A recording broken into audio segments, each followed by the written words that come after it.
3 hots and a cot. That's the reality. That's California reality. Shameful. Yeah, I'm a native Californian. My mother was a native Californian. And I'm ashamed. Okay? I'm ashamed. I've had law enforcement in my family, even high up law enforcement, my mother's side. The Restovich clan. And they got up all the way up into the upper echelons of the FBI and into the Secret Service. I wouldn't be talking about it if I wasn't confident that they're retired now. But a couple of first cousins that went in on the buddy system and stayed together through their whole careers. I had my mom's brother, another brother, Johnny. He was a police officer in Pacific Grove, John Restovich. That was in the 1960s. I remember that. His wife, Barbara, my aunt, ended up killing herself with his police revolver. Very sad. Wonderful. My cousins, David and Denise. Very sad. David, hell of a nice guy. I really like David. He passed at 50. He was probably about 10 years older than me. So he might have been a teenager probably when his mom took his life. Pretty tough. But I love him. And Johnny was a heavy smoker, my mom's brother, and irate as hell. He's one of the few people that ever stood up to my dad and just, they would banter back and forth like they were going to fisticuffs, I tell you. I know my dad would beat his ass, but Johnny would have, he was a bulldog. Johnny Restovich was no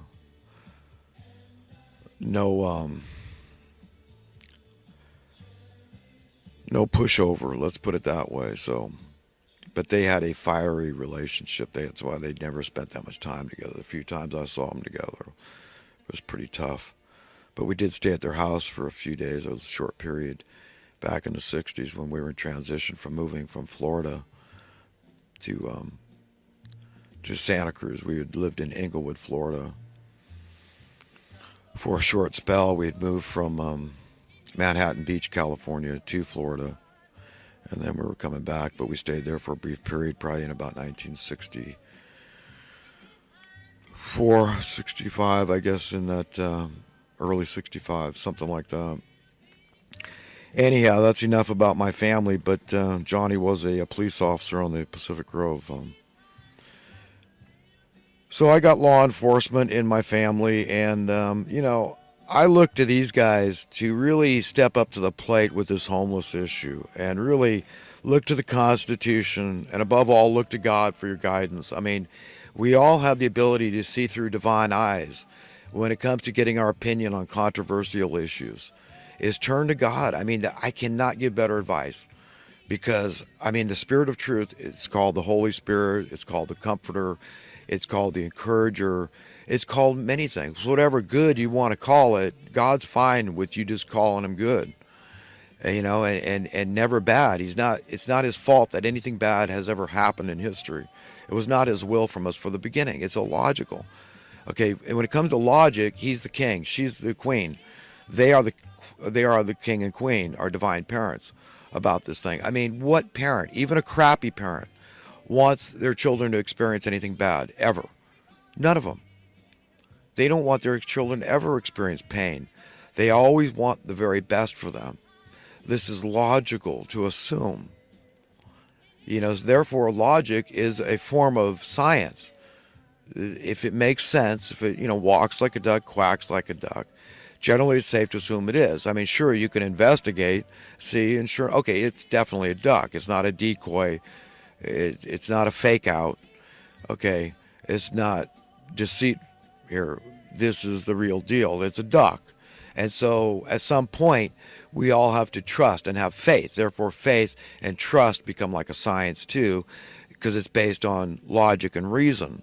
Do you understand how there's this correlation? There's good basis and justification for trusting only God as our source of reliable information and opinions about different stuff. So that's my advice.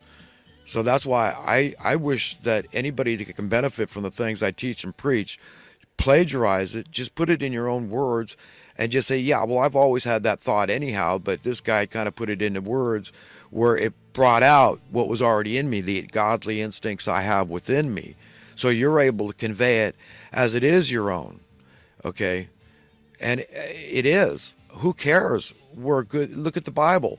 Everything that I really know, I mean, I have to tell you, I don't want anybody to label me religious, because religious to me has become a pejorative, and I certainly don't want anybody to think of me in a negative light, in a derogatory manner, and just, put me on a shelf and pigeonhole me, stereotype me because, oh, he's a religious guy, so he's like a priest, and that's it, and he's just he's a hypocrite, of course, because things he says that love of money is the root of all evil, and then he admits in front of the whole world that he loves money too, and that he's evil, and so people just want to poo-poo you, because what it is, it's projecting what's in themselves. Is that when you feel small-minded, you feel your own pathetic nature, that we are the kind of these brute beasts like animals, and we're just born to live and die, and it's a very brief insecure time we're here, and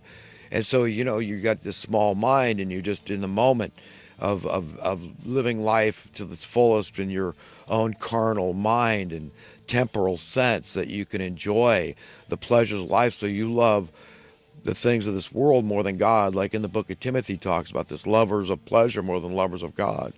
So this is what happens when we allow ourselves to be short-sighted, small-minded, and we don't turn to God for our guidance. But no, I am a God, but I am a man, and I'm the least of men. We're all the least of men and women, and we're all gods, and we all have the same potential, and we understand we want to move together here. This is not about anybody. Do you think Martin Luther King Jr. ever was great because he gave a crap about being great? Do you think because Jesus said that the peacemakers shall be called sons of God? Do you think that any of the sons of God ever gave a crap about being great and being called sons of God? Any of these peacemakers? Do you think they ever cared about having that label? And yes, this is why I did it. This is my motivation. It doesn't work that way. Jesus gained authority over the affairs of men, on a planetary scale. Everybody ever lived and died on planet Earth, they're in the hands of Jesus Christ. He has the authority at Judgment Day. And he's going to appoint these 12 tribes of Israel to judge, and these judges sit on seats. And America is modern day, it's spiritual Israel, okay? So people got to understand, this is some heavy-duty crap that's taking place. And we're there. And men's hearts will fail them for fear of what's coming upon the world. I've been feeling that in my own heart. I've turned to God. Look, I don't know what's keeping me alive. People are wearing dust masks everywhere. I'm not. They're telling me I'm stupid. I wear it sometimes. I put a handkerchief over me. What did the cowboys do when there was dust? So I've been taking a little precaution, but I finally got an N95 mask, which they say is pretty good, but it doesn't filter out the toxic chemicals. I've been trying to turn it into a joke with people. I say, well, normally I'm a smoker, but for the last week I haven't had to smoke. So some people think that's kind of cute. Listen, everybody, I love you, and I want the best for you. And, I think if God could speak to all of us, that's what he'd say. He'd say, I'm sorry about the fire. I let it happen. Yeah, I guess I could have put it out. I have that power that I can directly affect things like that. But I've got to let this sledgehammer fall because you're not listening. I've turned all you people homeless now. That if we get one thing out of this, that's what's happened. Literally, okay, Paradise actually had about 25,000 people, and there's all these little townships and communities up in that area, ones I had never heard of previously. It's very populated, this area that burned out. A lot of people. So literally tens of thousands of people are homeless now, and they're hanging out in the greater Chico, Oroville area, churches and makeshift shelters, parking lots, you name it, Red Cross. They're just split up everywhere. Everybody that can take anybody has been. I don't think that a lot of places are talking about where they're taking them, but I would like to think the Elks Lodge is taking people in. I don't know. I'm not one of the evacuees, but they don't want the homeless probably to get word, and they'll fill up really quick. If it's someplace that seems nice and desirable, comfortable indoors, people are going to, just hurry up and get there because they fill up quick. But that's the state of affairs. So God's talking to us.